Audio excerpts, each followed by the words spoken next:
हम तंग आके महल्ले की औरतें खुद यहाँ से सफाई करते हैं। अपने मतलब के लिए सब लोग आ जाते हैं, लेकिन जब कभी आवाम को जरूरत पड़ी है इन लोगों में से कोई नहीं आया। एक तरफ क्लीनर ग्रीन पाकिस्तान मुहिम जोरों शोर से जारी है, तो दूसरी जानब झेलम दरिया झेलम के बिल्कुल किनारे पर पिरागैब के मकाम पर गंदगी के ढेर लगे हुए हैं, जिसके बायस मासूम बच्चे और उसके साथ साथ खवातीन है जो मुख्तलिफ किस्म की बीमारियों में मुब्तला हो रही हैं।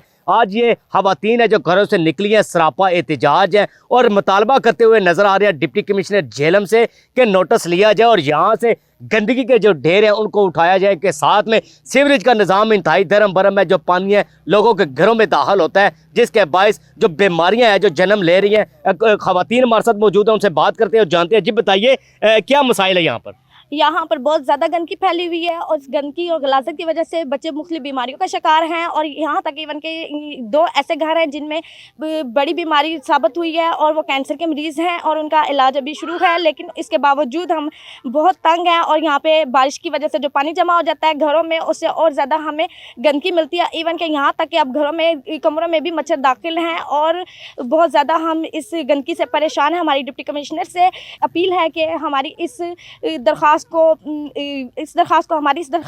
माना जाए और कबूल किया जाए। हमने बहुत सी एप्लीकेशन दी हैं, लेकिन इस एप्लीकेशन पर कोई अमल दरामद नहीं हुआ। यहाँ पे कोई भी सफाई के मुतालिक नहीं आया अभी तक। जी बिल्कुल, सफाई के लिए मुतअद्दिद जो दरख्वास्तें दी गई हैं महकमा म्यूनिसिपल कॉरपोरेशन को, लेकिन उनकी मुबैना गफलत के बायस यहाँ पर हर तरफ गंदगी के ढेर नजर आ रहे हैं। सफाई के ताहाल इंतजाम है जो नहीं हो सके हैं। और भी खवातीन मौजूद हैं, उनसे भी बात करते हैं। जी आप बताइए, क्या यहाँ पर अभी तक सफाई नहीं हो सकी है? जी बिल्कुल नहीं, पीने का पानी भी गंदा है, कोई साफ पानी नहीं है। ये गंद आप देख सकते हैं घरों के अंदर तक आ गया, गली और नालियां बराबर हैं, ना कोई गली बनी हुई है। आप ये देखें किस तरह का ये हाल है, साथ ही नाली है, साथ ही ये सारा गंद जो भी हमारे घरों के अंदर तक चला जाता है।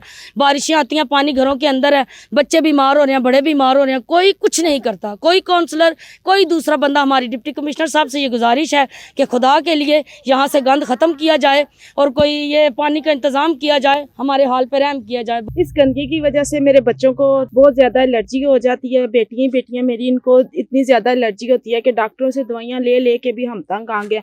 हम तंग आके महल्ले की औरतें खुद यहाँ से सफाई करते हैं। कोई यहाँ पे सफाई का निज़ाम नहीं है। आप ये देख सकते हैं कोई जमादार नहीं है इस मोहल्ले में, कोई ऐसा बंदा नहीं है, कोई देखने सुनने वाला नहीं है, कोई काउंसलर नहीं है। अपने मतलब के लिए सब लोग आ जाते हैं, लेकिन जब कभी आवाम को जरूरत पड़ी है इन लोगों में से कोई नहीं आया। आवाम खुद अपनी मदद आपके तहत सारे काम करती है। तो आप ये देखें, आप खुद अंदाजा कर सकते हैं कि यहाँ इस गली के लोग कितने परेशान हैं और कितना गंद है। ये जो गली राजगान है इसका तो बहुत ही बुरा असर है। तो मर्द भी मौजूद है, उनसे भी बात कर लेते हैं कि क्या यहाँ पर अभी तक सफाई के इंतजाम नहीं हो सके। जी बताइए, क्यों नहीं सफाई हुई? बस जी, ये हम तो बहुत कोशिश करते हैं, आते हैं, अपने कौंसलों को भी आते हैं, वो भी कोई बात नहीं हमारी मानता। इधर कोई जमींदार शहर भी नहीं आता, इधर तो बहुत बीमारी है। ये डिप्टी साहब से हमारी ये रिक्वेस्ट है, ये मेहरबानी की जाए, इधर से सफाई कराया जाए। जी बिल्कुल, यहाँ पर खवातीन है जो सरापा एहतजाज है और मुतालबा कर रही हैं डिप्टी कमिश्नर झेलम से कि नोटिस लिया जाए और यहाँ पर जो गंदगी के ढेर हर तरफ दिखाई दे रहे हैं इनको यहाँ से उठाया जाए। और साथ में